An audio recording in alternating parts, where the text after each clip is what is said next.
The smartest person in the room almost never tells you what they think. They ask you a question, and by the time you finish answering, you've talked yourself into believing exactly what they wanted you to believe. You thought it was your idea. It wasn't. This is not manipulation. This is the most powerful cognitive tool ever developed in human history. Socrates used it to dismantle the most powerful men in Athens. The CIA uses it to extract confessions without a single accusation. Trial lawyers use it to destroy witnesses who walk in completely confident. And the best managers, the best salespeople, the best parents in the world use it every single day without ever raising their voice. One technique, 2,500 years old, and nobody teaches it to you. Not in school, not in university, not anywhere. By the end of this video, you will understand exactly how it works, and you will never be on the wrong end of it again. Chapter 1. Why stating your opinion is almost always a mistake. Most people think the way to win someone over is to tell them clearly and confidently what you believe. State your case, make your argument, be direct, wrong. That is the single fastest way to make someone permanently resistant to your idea. And the science is brutal on this. Yale University psychologist Jack Brem identified it in 1966. He called it psychological reactance. When a human being feels that their freedom to hold a belief is being threatened, the brain doesn't evaluate the incoming argument. It mobilizes a defense, like an immune system for ideas. The stronger your argument, the stronger the immune response. You push harder, they resist harder. You escalate, they dig in deeper. You've seen this happen. You've done this, everyone has. You lay out a perfect logical case and the other person somehow becomes more convinced of the opposite position than when you started. That's not irrationality, that's neurology. You triggered the defense system. And once it's triggered, logic becomes fuel for resistance, not persuasion. Now here's what makes this worse. The moment you state an opinion, you've also done something else. You've created a social dynamic where agreeing with you means surrendering. And human beings will endure enormous discomfort to avoid the social humiliation of being seen to surrender, especially in front of others, especially publicly, especially people with strong egos, which is almost everyone who matters in your professional life. Your boss, your clients, your senior colleagues, the ones you most need to influence. These are exactly the people most biologically resistant to direct persuasion. The harder you push, the more expensive their surrender feels. And most of them would rather watch a project fail than publicly back down from a stated position. So what do you do instead? You make their brain generate the conclusion on its own. Because here's the thing, people never argue with their own conclusions, ever. The most unconflicted, committed, emotionally invested position a human being can hold is one they believe they arrived at themselves. The job isn't to hand them your conclusion. The job is to architect the thinking process so the conclusion they reach is the one you needed them to reach. That's the Socratic method, and it is a precision instrument. But here's the problem, though. Most people have no idea what the Socratic method actually is. They think it means asking lots of questions. Idiots, that's not what it is at all. Chapter 2. What Socrates was actually doing. Socrates never taught anyone anything.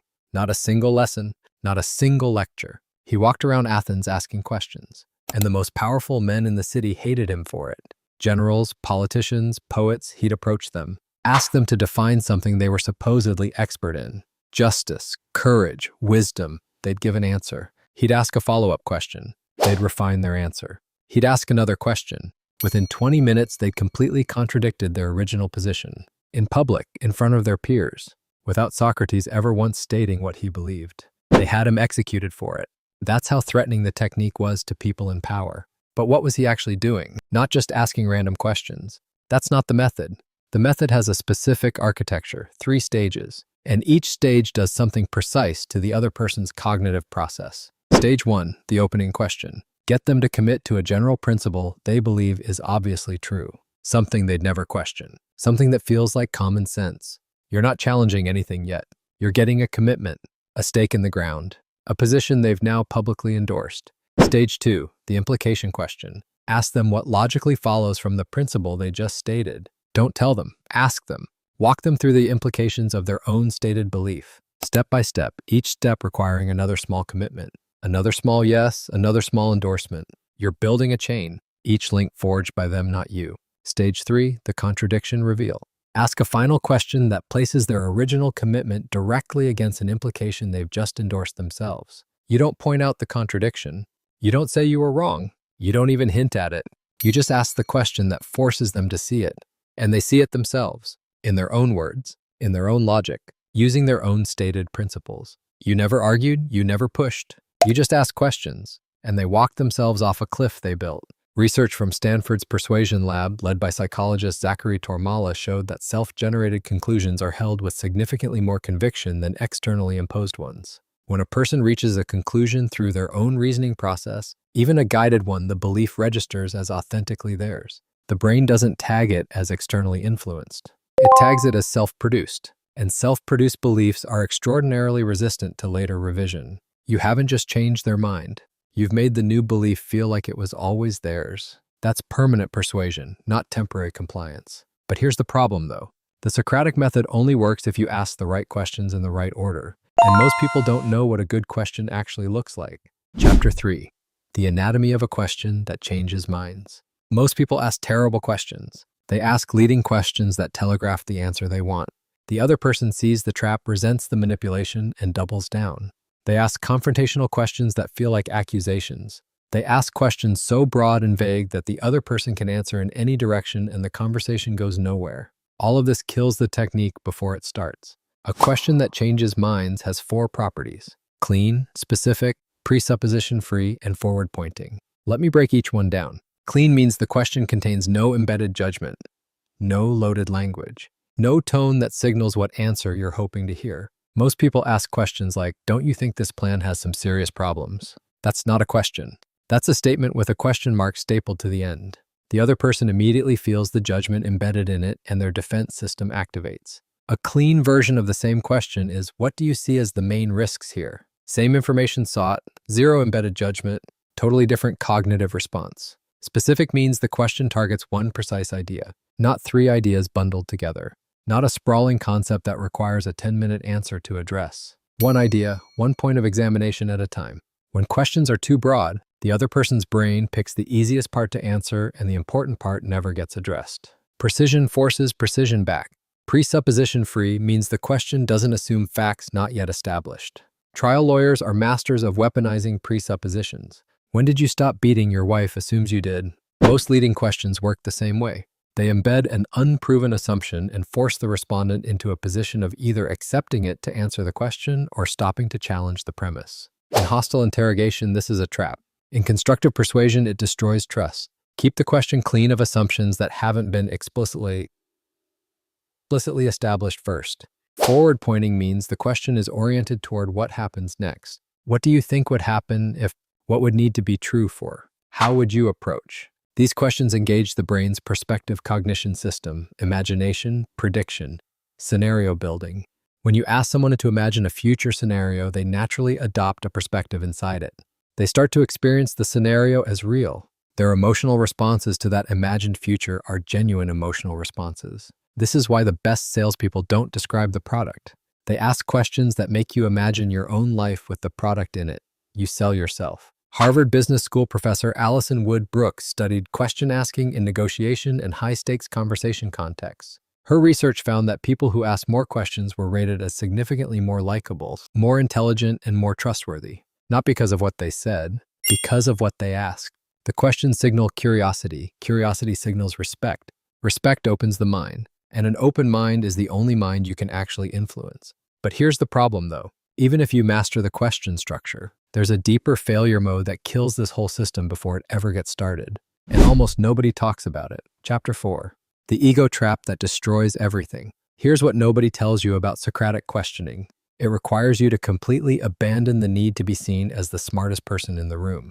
And for most high performers, that is the hardest thing they will ever do. Most intelligent people are addicted to demonstrating their intelligence. Every conversation is a performance. Every meeting is an audition. They need the room to register that they know things, that they've thought about this more than anyone else, that they arrived at the right answer first. This addiction is poison in persuasion contexts. The moment you make the conversation about demonstrating your intelligence, you've shifted the dynamic from influence to competition. And competitive conversations don't produce agreement. They produce winners and losers. And even the winner loses because the loser leaves the room resentful, humiliated, and privately more committed to the opposing position than when they walked in. Psychologist Adam Grant at Wharton studied what he calls the rethinking cycle in organizational settings. His research tracked which leaders were most effective at getting their teams to change direction when the evidence required it.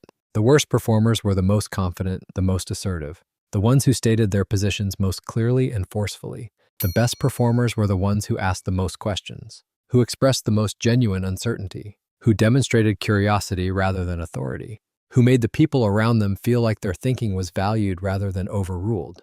These leaders didn't just get better decisions. They got teams that were genuinely committed to executing them because the team felt ownership, because the conclusions felt self-generated, because nobody had been steamrolled into compliance. Elite interrogators at the Defense Intelligence Agency are trained on something they call strategic naivety, deliberately performing a level of ignorance slightly below your actual knowledge to make the subject feel comfortable correcting you. Elaborating, expanding. When an interrogator pretends not to fully understand something, the subject instinctively wants to explain it better. They fill the gap.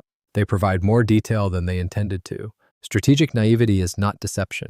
It's a question asked through behavior rather than words. And it works with extraordinary consistency because it triggers one of the most powerful human motivations, the need to be understood and recognized as competent. Most people cannot do this. Their ego will not allow them to perform ignorance even when it would give them everything they want. They would rather look smart and lose than look curious and win. That's the trap. And until you escape it, none of the other techniques matter. But here's the problem though. There's one more layer. And this one is where even the people who've done everything right still fall apart at the final moment. Chapter 5, the close that doesn't feel like a close. Most persuasion fails at the finish line. Everything has gone well. You've listened, you've labeled, you've asked the right questions in the right order. The other person is nodding. They've talked themselves to the edge of the conclusion you needed. And then you do what every average person does at this moment. You push, you summarize the argument for them. You make the case explicit. You try to close. And you watch the agreement evaporate in real time. Here's why. The moment you make the implicit explicit, you change the social meaning of what's happening. Up until that moment, the other person is engaged in genuine thinking. They're exploring, they're reasoning. They don't feel like they're being persuaded. They feel like they're thinking. The second you reframe it as a persuasion moment, their brain reclassifies the entire preceding conversation as a manipulation attempt. And the agreement they were about to reach suddenly feels like a surrender they've been maneuvered into. Reactance fires, the conclusion collapses. The close that works looks nothing like a close. It looks like a question, something like, where does that leave you? Or what does that mean for how you want to move forward? Or what are you thinking at this point? Open, neutral, forward pointing. You're not summarizing. You're not making the case. You're not pushing. You're handing the microphone back. And you're letting them say the conclusion in their own words. When a person states a conclusion in their own words, they own it. They've made a public commitment. They've heard their own voice endorse the position. Psychologist Robert Cialdini spent decades studying the psychology of commitment and consistency. His research is unambiguous. Once a person makes a public verbal commitment, they will work extraordinarily hard to remain consistent with it. Not because of external pressure, because of internal identity pressure. Because changing your position after stating it publicly means admitting to yourself and others that you were wrong. And the brain will do almost anything to avoid that. You haven't persuaded them. You've gotten them to persuade themselves, out loud, in their own words, in front of you, and now they're more committed to that position than you are. That's the system. That's the whole system. The FBI uses it. Socrates invented it. The best trial lawyers in the world have refined it over decades. And you can use it in your next meeting, your next difficult conversation, your next negotiation, starting today. Let me give you the full sequence one more time so it locks in. First, ask a question that gets them to commit to a general principle they believe, something obvious and uncontroversial to them. Second, ask implication questions that walk the logical consequences of their own stated principle. Let them build the chain themselves. Third, ask a question that surfaces the contradiction between their principle and the conclusion you need. Don't point it out. Let them see it. Fourth, use strategic naivety to invite elaboration wherever they seem reluctant. Pretend to understand slightly less than you do. Let them fill the gap. Fifth, ask a forward-pointing question that makes them imagine the scenario where the conclusion is already implemented. Let their imagination do the emotional work. Sixth, when they're at the edge of agreement, hand the microphone back. Ask where that leaves them. Let them say it out loud in their own words. That's 6 questions, no arguments. No logic battles, no pushing.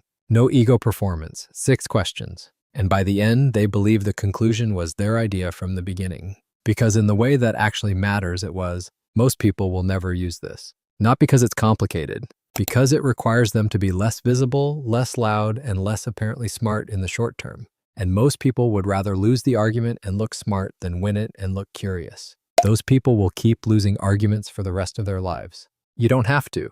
Even if you master this system completely, there's still one problem remaining, and it's the one that most people hit immediately. The moment they walk into a real high-stakes situation, everything they just learned disappears. The pressure hits and the brain reverts to default, arguing, pushing, defending, because knowing a system and being able to execute it under pressure are completely different cognitive skills. And the gap between them is where most people live. That's why I made a video breaking down exactly how elite performers train themselves to execute under pressure, how they build cognitive systems that hold up when the stakes are highest, when your brain is flooded with cortisol and everything in you wants to revert to instinct. The link is right there. Watch it before you forget what you just learned.